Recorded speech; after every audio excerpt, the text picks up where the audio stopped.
सादर प्रणाम। और हिजा जे भी हमने के बानी बड़ी बड़े बुजुर्ग भैया चाचा माता बहन और हमारे नौजवान भाई साथी सबके पैर छू के प्रणाम बा। समय ज्यादा हो गई बा, लेकिन आप सबके बीच में पवनवा आवे और दो शब्द बोले ना, गुनगुनाए ना, तो फिर मान लगे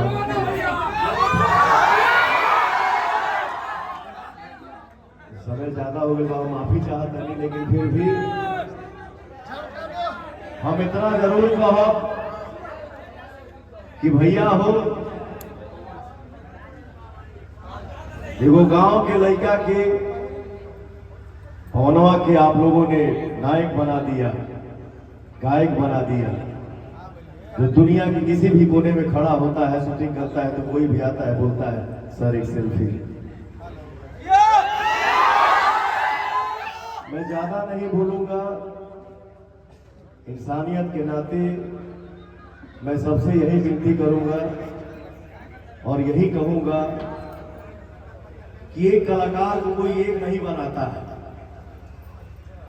हर कोई मिल के आशीर्वाद देता है तो एक कलाकार कलाकार बनता है। तो हमारे लिए कोई एक नहीं, हमारे लिए सब भगवान है।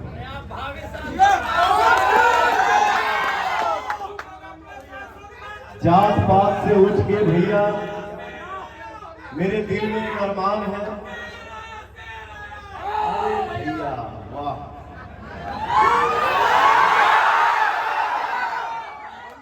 जात पात भैया भेदभाव मन से एकदम साइड कर देने के बाद, फेंक देने के बाद मेरे दिल में एक अरमान है, मेरे दिल में एक अरमान है। जीवन की तीसरी पारी खेलने आया हूँ माँ का आशीर्वाद लेके, और मेरी माँ बोली है कि आज भी पवन गलती करता है तो मैं उसका कान पकड़ती हूँ और 2 चक्कर मारती हूँ। और कलाकार को मैं अपना बेटा सौंप रही हूँ, और आपका अधिकार है कि अगर पवन कभी भी गलत रास्ता पकड़ने की कोशिश करे तो आप भी मेरा कान पकड़ेंगे और बोलेंगे बेटा वो गलत है, ये सही है, तो वो सही रास्ते चल रहा है।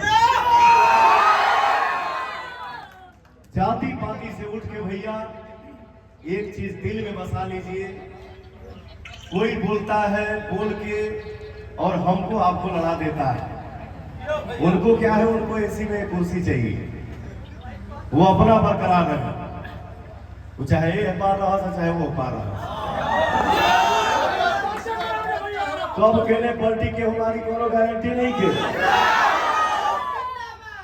लेकिन आप